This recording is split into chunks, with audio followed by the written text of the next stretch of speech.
धन्यवाद। ये थोड़ा लंबा सेशन हो गया आप लोगों के लिए, जिसकी शुरुआत आप लोगों ने बहुत ही खूबसूरत नाटक से की।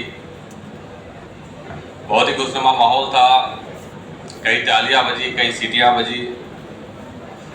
कुछ मुझे भी अपने पुराने दिन याद आ गए। शायद मैं इसको एंजॉय करता अगर आपकी सीट पे बैठा होता।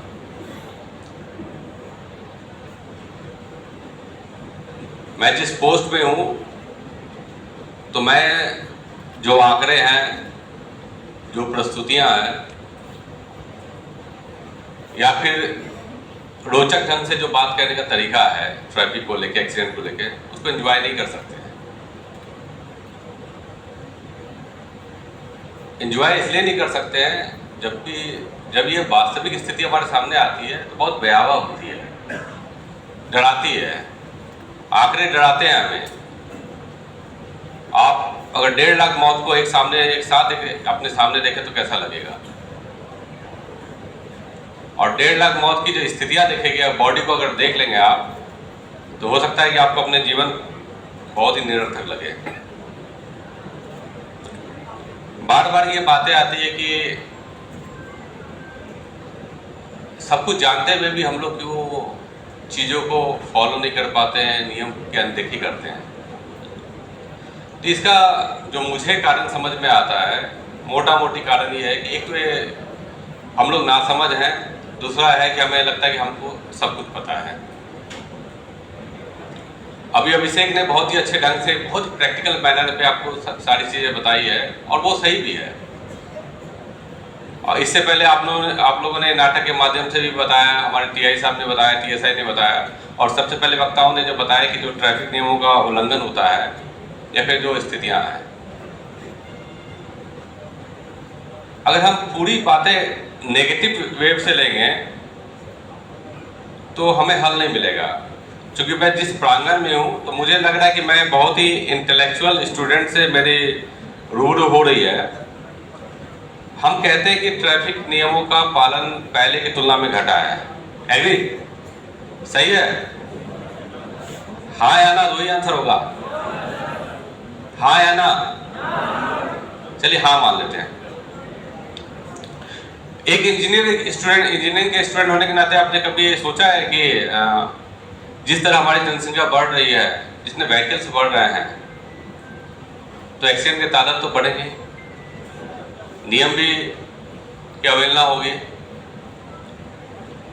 तो कहीं ना कहीं हमें एक विचार विमर्श करना चाहिए कि किस तरह ये जो लोड बढ़ते जा रहा है, वाहन का लोड हो जाएगा। विशेषकर आपने देखा होगा एक आफ्टर कोरोना के कोविड के बाद का जो फेज है, लोग पब्लिक ट्रांसपोर्ट की जगह प्राइवेट ट्रांसपोर्ट पे ज़्यादा जोर दे रहे हैं। अगर आप आंकड़ों पे जाएंगे तो बहुत सारी जो प्राइवेट व्हीकल्स है, नॉन कमर्शियल व्हीकल है, उसके बड़ी है, मतलब बिक्री की रफ्तार। तो ये दबाव बहुत ज़्यादा बढ़ गया है सड़कों पे। तो दबाव बढ़ने से एक जो अनिवार्य शर्त है कि हम किस तरह रोड एक्सीडेंट को रोकें, उसके लिए जरूरी है कि हम अनुशासित रहें। चीजों को हंस के लेना अच्छी बात है, हंसना भी अच्छी बात है, लेकिन हंसते हंसते भूल जाना बहुत बुरी बात है।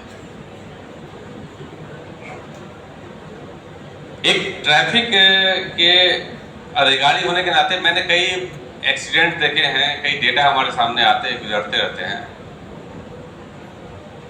तो उसमें 80% से ज़्यादा मैं देखता हूँ कि लापरवाही है। अभी अभिषेक ने आपको बताया है कि, और आपने खुद भी बताया कि ओवर स्पीडिंग के मामले होते हैं।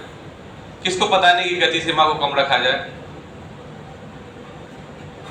आप में से सभी को पता है कि हेलमेट लगाना चाहिए, लेकिन हम लगाते नहीं हैं। हम वेट करते हैं कि हमारे साथ कुछ हो जाए। निश्चित मानिए जिस दिन आपके साथ कुछ हो जाएगा, उसके बाद आप कुछ बोलने के लायक नहीं रहेंगे। कुछ देर पहले आपके जो अभिभावक गण, मैं कहूँगा यहाँ पर जो आपके टीचर्स हैं, डीजी साहब हैं, उनसे हमारी बातचीत हो रही थी, अभिषेक भी साथ में थे।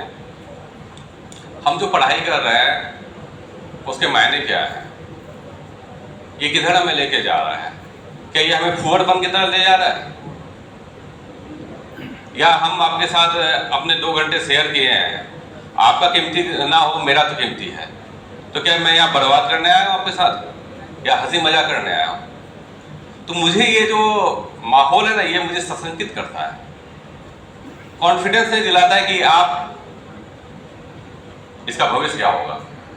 बाकी आप समझदार हैं, गलती एक साइड से नहीं होती है, मैं और ना ही आपकी है, ना ही किसी एक व्यक्ति की हो सकती है। माहौल ही कुछ इस तरह का बन गया है कि कहीं ना कहीं हम सतही होते जा रहे हैं। हर चीज़ों के प्रति हमें गंभीरता ना होना, चीज़ों की अनदेखी करना एक प्रवृत्ति बनती जा रही है। आप लोगों ने टीआई साहब के क्वेश्चन उन्होंने ओपन मंच रखा, मैं उम्मीद करता था कि कुछ इंजीनियरिंग पार्ट से आपके क्वेश्चन आने चाहिए, लेकिन आपने बहुत ही सतही क्वेश्चन कर दिया। मैं ये उम्मीद भी कर रहा था कि हो सकता है कि मैं इसको इंस्टीट्यूट को आमंत्रित करूं कि क्यों नहीं आप रोड पे आते हैं, रोड इंजीनियरिंग को देखते हैं, क्यों नहीं आप देखते ब्लैक स्पॉट क्या होता है, क्यों नहीं आप समझते गोल्डन आवर क्या होता है, क्यों नहीं आपको समझ में आता कि ओवर स्पीडिंग एक लेवल के बाद अगर आप सीट बेल्ट भी लगाएं तो भी आपकी बचत नहीं हो सकती है। क्या किसी को पता है ये चीज़ कि एक स्पीड एक अगर आपके ओवर स्पीडिंग में अगर एक गति सीमा से ऊपर आपने सीट बेल्ट भी लगाया है और आपके टक्कर या आपकी गाड़ी पलट जाती है तो आप बच नहीं सकते हैं, क्योंकि आपके ऑर्गन्स इतने जल्दी शिथिल नहीं हो सकते हैं।